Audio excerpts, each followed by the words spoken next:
Tweet करके सोनू सूद से मांगा है कि मेरे प्रवासी मजदूर वापस रीवा आ जाए। रीवा विधायक जी ने यह स्वीकार कर लिया कि लॉकडाउन में गरीब मजदूर जो परेशान हो रहे हैं, श्रमिक परेशान हो रहे हैं, इसकी जिम्मेदार भारतीय जनता पार्टी, प्रधानमंत्री नरेंद्र मोदी और शिवराज सिंह चौहान हैं।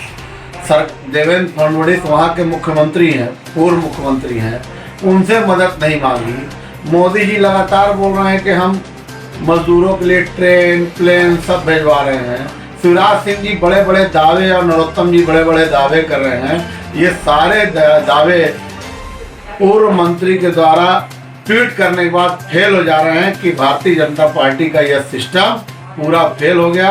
और एक दुर्भाग्य की बात यह है कि मुझे तो ऐसा लगता है कि इन्हें मंत्री ठीक नहीं बनाया शिवराज सिंह जी ने, कि जिन्हें यह नहीं मालूम कि किसका जन्मदिन कब मनाना चाहिए और कब पुण्यतिथि मनानी चाहिए। और बाबूलाल गौर जी जो इस दुनिया में नहीं है, पूर्व मुख्यमंत्री है, उनका जन्मदिन तक मनवा दिया।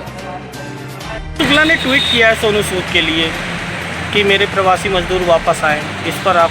भारतीय जनता पार्टी के विधायक जी 3 बार के मंत्री हैं और 4 बार के विधायक हैं। क्या उन्होंने ये मान लिया है कि वो पूरी तरह से राजनीतिक और प्रशासनिक रूप से अक्षम? ये तो अकर्मण्यता दिखाती है कि केंद्र में भी भारतीय जनता पार्टी की सरकार, राज्य में भी सरकार, और सतना और रीवा विंध्य के 30 विधायक हैं और संपूर्ण विंध्य में भारतीय जनता पार्टी का कब्जा है। तो जब ये खुद ही एक कलाकार से मदद मांग रहे हैं तो आम जनता कहाँ जाएगी? इससे यह पता चलता है कि इन लोग के अंदर कोई कुवत और काबिलियत बिल्कुल नहीं है।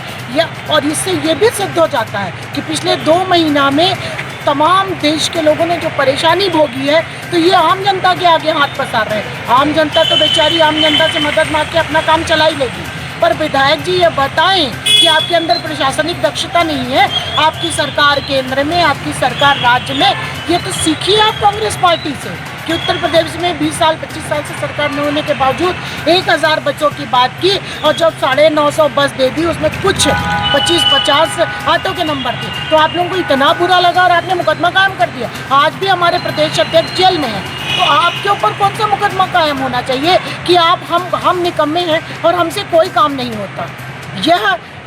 ये सवाल बहुत प्रासंगिक है और जनता को समझना होगा कि जब भारतीय जनता पार्टी के विधायक और इतने बड़े नेता एक सामान्य से आदमी से मदद मांग रहे हैं, हाथ पसार पा रहे हैं, इसका मतलब इनके द्वारा तो कोई मदद किए जाने की काबिलियत बिल्कुल नहीं है और ना ही ये कर पाए होंगे।